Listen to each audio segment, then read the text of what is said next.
I'm Tracy Baxter with today's Record Newswatch. The miracle man from Washingtonville told his friends and fellow officers that he's happy to be alive. It's been great. I'm still not normal, but it's great that they helped me out so far and making me happy to be alive. New York City police officer and Washingtonville resident Eder Lohr got a hero's welcome following his release from Mount Sinai Hospital in New York this afternoon, 2 weeks after surviving a stab wound to the head. The blade from the jagged knife had entered his brain. Lohr was attacked April 17th while he and his partner attempted to apprehend an emotionally disturbed man in East Harlem. 26-year-old Terrence Hale has since been charged with attempted aggravated murder, assault, and weapons possession. Lohr is expected to make a full recovery from a wound that could have resulted in paralysis or death. Different kind of police stories playing out in Monticello, where the village board has voted to take away the full use of the patrol car assigned to acting police chief Mark Johnstone. Johnstone, a resident of Liberty, got word today that he no longer would be allowed to take the vehicle home after hours. Monticello Village Manager John Legrecki said the decision was based on a policy triggered by high gas prices that places restrictions on the employee use of village vehicles. Acting Chief Johnstone said he wants to sit down with the village manager to state his case for having a police vehicle at his disposal. Reporter Victor Whitman will have more on this latest issue pitting Monticello police and village government in tomorrow's Times-Herald Record. It was another opportunity for the new Cardinal to meet and greet members of his flock. Cardinal Timothy Dolan paid a visit to John A. Coleman Catholic High School in Hurley earlier today, where he performed Mass and toured a school that has been surviving independently after breaking away from the New York Archdiocese more than a decade ago. Thank you for your devotion to Coleman. Thanks for your leadership in the church. Cardinal Dolan's visit included a tour of the 190-student school and a little interaction with some Coleman alumni, including current Kingston Mayor Shane Gallo. Reporter Mike Randall will have a full report on the Cardinals' latest Hudson Valley visit here at Record Online and in tomorrow's Times-Herald Record. It's getting down to the wire in Goshen, where Orange County Executive Ed Diana continues his attempts to line up the adequate number of votes he'll need to push his government center construction plan forward.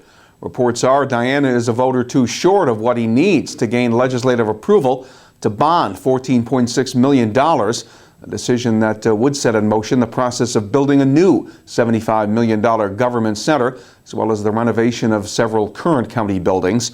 Several legislators have made it known that they favor the less expensive alternative of repairing the existing structure. The full legislature is expected to vote on the bond issue during its meeting Thursday afternoon.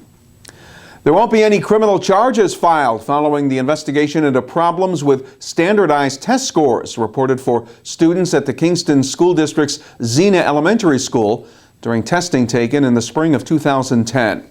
Ulster County District Attorney Holly Carnwright says his office has dropped its investigation due to insufficient evidence of any criminal wrongdoing that could then be entered into any court proceeding, even though the probe did uncover evidence of tampered test sheets. A significant number of erasures were made on the test, with unusually high and low grades recorded. Test results were later voided by the State Education Department. Kingston School District Superintendent Paul Padalino says he's not satisfied with the inconclusive outcome and has asked school district attorneys to find out what happened. There was some action on the Hudson River in Newburgh today at the scene of the partially sunk ferry boat. Rigging and huge cranes were set up to lift the Herbert Lehman, the decommissioned Staten Island ferry boat that sprung a leak and listed on its side back in March while it was docked at the Steelway's Hudson River dock. The ferry had been resting on a small shelf and was to be lifted once water had been pumped out of the vessel. Long-term plans for the former ferry remain unclear. Want to become a lawyer here in New York State? You will need to volunteer some time to help the poor. New York will become the first state to require lawyers to do 50 hours of pro bono work as a condition for getting a license to practice law beginning next year. Chief Judge Jonathan Lippman rolled out the new provision during his Law Day speech in Albany. It is the legal profession's commitment to equal justice and to the practice of law as a higher calling that has made service to others an intrinsic part of our legal culture. The new protocols that I will announce today for admission to the bar in New York will challenge every law student to answer very basic questions that are fundamental to the very fiber of the legal profession. How would you choose to benefit your fellow man and your community with your new skills? With about 10,000 people passing the New York bar exam each year, Lippman says that means about 500,000 hours of free legal work each year, mostly from law students. Lippman also said the pro bono requirement will help more families stave off mortgage foreclosures. Temperatures will be rising over the next couple of days. Thursday's weather will feature a mix of sun and clouds. With the chance of a passing shower, temperatures will get up around 70 degrees. Friday will be mostly cloudy, but it'll be warmer, with highs in the low 80s. And we cannot rule out the possibility of a thunderstorm on Friday. Stay connected to what is happening all day long right here at Record Online, and get all the information important to you in tomorrow's Times-Herald Record. For Record Newswatch, I'm Tracy Baxter.